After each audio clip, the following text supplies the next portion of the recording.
반가 안녕하세요. ERC 박용덕 박사입니다. 234번 지문부터 보도록 하겠습니다. 임대차 계약 당사자는 주택임대차보호법상 주택을 말합니다. 그리고 주택을 취득할 수 있는 권리를 포함하고요. 대통령령이 정하는 금액을 초과하는 경우 그 대통령령이 정하는 금액이 보증금 6천만원 초과하거나 월차임 30만원 초과하는 계약을 체결한 경우에는 국토부령이 정하는 바에 따라서 임대차 계약 체결일로부터 30일 이내에 신고관청에 공동으로 신고해야 됩니다. 공동으로 해야 된다는 말은 신고서에 서명 또는 날인은 공동으로 해야 되고요. 제출은 1인이 제출한다라고 신고서 서식에 되어 있습니다. 국가 등이 일방 당사자인 경우 국가 등이 신고를 해야 됩니다. 해제 신고는 국가 등이 할 수 있습니다.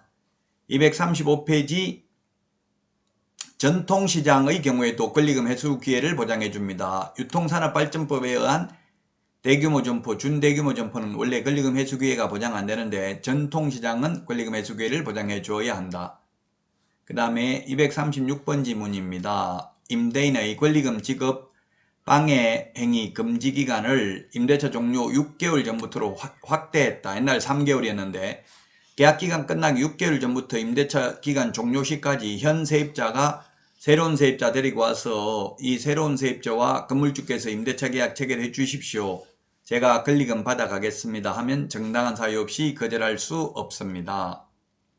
237번입니다. 계약갱신요구권은 최초 임대차 기간을 포함한 전체 임대차 기간이 10년을 초과하지 않는 범위 내에서만 행사할 수 있습니다. 주택의 경우에는 1회에 한하여 계약갱신요구권을 행사할 수 있습니다. 238번입니다. 임대차 계약의 임차인은 주민등록법에 따른 전입신고를 하는 경우 임대차 계약의 신고를 한 것으로 보는 경우 주택임대차 계약서 또는 임대차 신고서, 주택임대차 계약서를 작성하지 않는 경우로 한정한다를 제출해야 된다. 둘 중에 하나를 제출해야 됩니다. 자, 그 다음에 239번입니다. 상가 건물 임대차 계약 당사자는 관할 세무서장에게 임대인, 임차인의 인적사항, 다만 주민등록번호, 외국인 등록번호의 경우에는 앞자리 6자리에 한정한다. 이 기재된 서면의 열람 또는 교부를 요청할 수 있지만 임대차 계약 당사자가 아닌 이해관계인의 경우에는 인적사항은 요청할 수 없습니다. 계약 당사자만 인적사항 요청할 수 있습니다. 이해관계인은 인적사항은 요청할 수 없고요. 자, 240번입니다. 마지막 지문이 되겠습니다.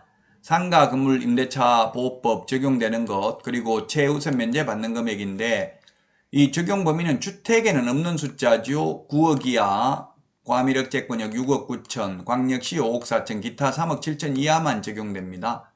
물론 부산은 광역시가 아니지만 광역시에 준하는 보호를 받습니다. 그 다음에 세종, 파주, 화성도 광역시가 아닌데 광역시에 준하는 보호를 받습니다.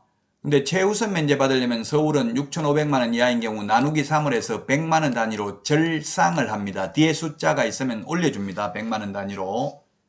그 다음에 과밀억제권역은 5,500만원 이하인 경우 1,900만원까지 최우선 면제 받습니다.